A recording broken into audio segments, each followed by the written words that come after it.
Wrecker? Yeah, right. Cauterize? Oh, please. Drogoz has got himself a new item start and it is better than ever. Morale Boost and Drogoz are like a sweet symphony coming together to create the perfect moment of musical bliss. It's like hitting the chorus of your favorite song, except hitting the chorus every 5 seconds. So your song is basically all chorus. Drogoz with Morale Boost is pretty much all ult, and we're going to talk about why this is so good, why the pros have switched over to it, but also if you should do the same and if this is a good thing for the game. Should this see an adjustment, or is this just the way it goes with Drogoz? Welcome back to Raynday Gaming. My name is Raynday. Let's get into it. So what is it and why is it so good, Raynday? Well, it's getting Morale Boost to the item in the utility tree, which increases your ultimate charge by a certain percentage. Essentially, it's going to make your ult charge faster based on the amount of damage you do, and it's going to help you get those crucial ultimates faster and maybe in the more clutch scenarios when you're really hoping to have it. The other important aspect of this start is having the Combustible legendary. Let's talk about Morale Boost first though. Now some of you may be saying, Raynday, that's not that weird. I start with Nimble, I start with Illuminate, I start with Veteran all the time. That's my go-to start. If that's the case, buddy, I don't know what to say to you. I love you, but I don't know what to say. No, it's all jokes, because truly everybody has different starts for the champions they play. It's not like there's a certain thing you have to do. And I realize there's a casual audience of Paladins that starts with whatever item they feel like for that game. But typically, what you will see at a higher level of play is the item choices are more consistent, because with certain champions, there's really just a min-maxing of what works best with them. A lot of items are picked up in a game based on what is happening. Androxus is kicking my butt, let me go ahead and grab Haven. But when you start as a Drogoz, you typically look at the item Wrecker. It's just one of those things that works so well with your character because you scale so well off of your large weapon shots. Drogoz and Wrecker are super synergistic. They're like peanut butter and jelly. There are two reasons why for this. Number one, Salvo already is a great ability targeted towards shields. It does extra damage to shields, and so you get a lot of bang for your buck when you prioritize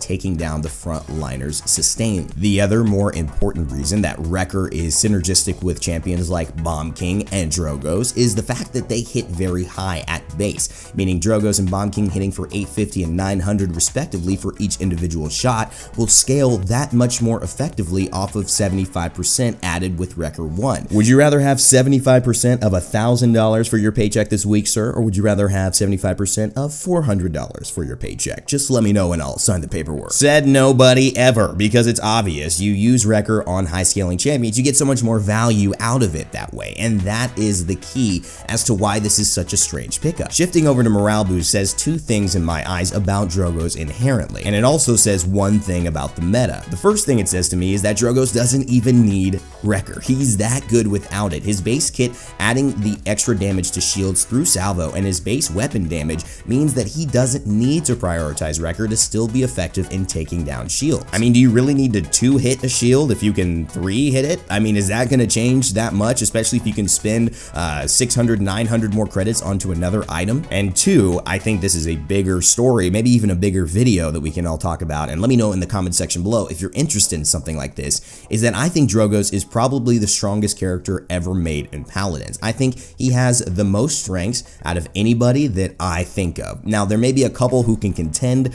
but I think maybe even a top 5 on this. Who are the best designed kits? What are the strongest kits ever designed in Paladins and active in the game right now? I think that would be an interesting video. I think Drogoz is just up there, and that may be the reason why you see him not having to get some of those crucial items that some other champions really need. And then there's Inara. The change to Inara becoming a box office hit in the Paladins Esports means that no Wrecker, no problem, because she doesn't get affected by Wrecker. Her shielding is all bulldozer related if you want to counter it, which means there's at least one front line on pretty much every team that no longer needs Wrecker to be countered. So inherently, there are going to be less Wrecker pickups. So if an Inara and a Barrack are on the same team, the question becomes, do I need to pick up Wrecker just to counter the Barrack? I might as well pick up Morale Boost and then counter both of the tanks with having my ultimate, my one-hit KO, happen more frequently. I feel like I just solved the Da Vinci Code. Whatever's actually going on in players' minds has shifted them away from needing Wrecker as a prerequisite to play Drogoz in a professional setting, and Morale Boost and Combustible are becoming the best of friends. The Combustible legendary pretty much needs no introduction. You've been looking at it for the last several minutes on your screen, and if your jaw hasn't hit the floor, I don't know what you've been watching. The damage is absolutely ridiculous, and I'm not even a good Drogoz player, to say the least. I mean, I've played some Paladins, and my day, but I'm not Bugsy. I am not Evil Eye. Those guys are disgustingly good, and them having this kind of power in the realm, it scares me. Drogoz is always scared. I think it's just like the interest in things that are unknown. Like for me, being a great Drogoz player like Bugsy and Evil Eye, although I'm getting better and better with time and the more energy I put into it, it's just like the deep unknown. It's like space. I see it, but I just can't imagine being there. Like, I do not know, there's no way my body can understand what it's like to be in outer space or even be near those planets. It's just that far of a stretch. So if you've been watching this video, you've probably noticed two things. A, Combustible is awesome, and it allows you to add a damage over time effect to your fire spit, meaning anyone hit with that fire spit takes 300 extra damage, and it counts as damage over time. They're revealed during that time, so you see where they're going, you see where they are, you could set up your next shots or your next fire spit to hit them again, and it also adds a huge knockback that displaces healers, tanks, damage dealers away from the fight or in directions they weren't expecting. From a gameplay perspective, you might have already won the point fight as a result of that, but Drogoz is still gaining huge benefits. He's doing a lot of extra damage. Just hitting 3 people with a fire spit guarantees you 1,000 extra damage in that fight where you wouldn't have had it. If you hit 4 or if you hit 5 with 1, you're getting near 1,500 extra damage in a fight. And if you do it yet again because you have Masterful 4 and it resets the cooldown, then you're right back at it, adding an extra 3,000 damage in a matter of seconds with the Combustible legendary. And what does this mean? You've done damage to everyone on the point, the entire team has been displaced, and now you have 3,000 extra damage at the beginning of the game that can help you to charge your ultimate faster. Ultimates charge at a base rate, which means like every few seconds you'll gain 1% of your ultimate charge, even if you're not doing anything. But they also charge based on 2 other factors: how much damage that you do in a fight and your natural ultimate charge rate that you have as a champion. And in the grand scheme of Paladins, Drogoz has an insanely fast ultimate recharge rate. That has always been the case. No matter how much damage he's doing, which is always a lot, he gets his ultimate faster than anyone. In this game, I probably got my ultimate in the first round 40% faster than Willow, 60% faster than Bomb King. Granted, I had morale boost 1, but this just goes to show how fast Drogoz actually charges his ultimate in real life scenarios in Paladins.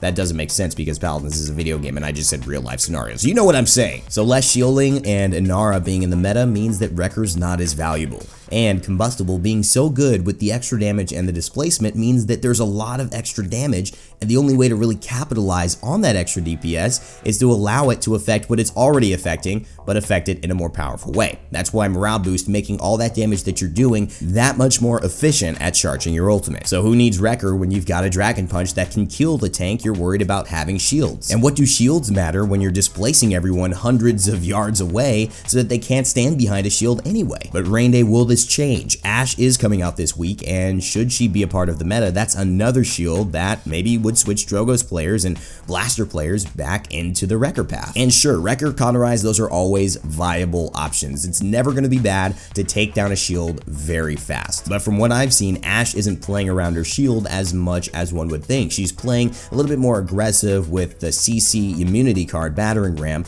being able to get out of dodge and kind of just have that 90% damage reduction if things go bad. However, I do think Combustible will still be a part of the meta, considering the fact that Ashe in her ultimate can still be CC'd. She has no immunity there to knockbacks, and so Drogoz with a Combustible Fire Spit could actually knock her out of her only safe zone when she ults, meaning that you could finally finish off an Ashe who thinks that she's safe just by hitting a great Fire Spit and putting her into danger's way. At the end of the day, this is just a meta. This is just currently what's happening. It doesn't mean that these items will forever not be a part of Drogoz and that he won't go back eventually, but due to the ease of damage onto multiple targets that Combustible brings, as well as the nerf, or really the appropriation of the correct amount of damage that Fusillade should do in this latest patch, I don't see this going away quite yet. In fact, it's really fun, and I love playing it, and I actually kind of like watching it too, so I don't think it should go away. In fact, I'm a really big proponent of keeping fun things in the game. What are your thoughts on Combustible Drogoz? Are you running morale boost? Have you been doing it this entire time and think I'm a nincompoop idiot for trying to suggest it to you as a meta? I know somebody in the comment section is going to be like, man, I invented morale boost Drogoz. That's the only thing I've ever run. Whether you did it first, whether you did it last, whether you watched the pros, what do you think? Want to know your thoughts in the comment section below. Let me know what you think about the meta.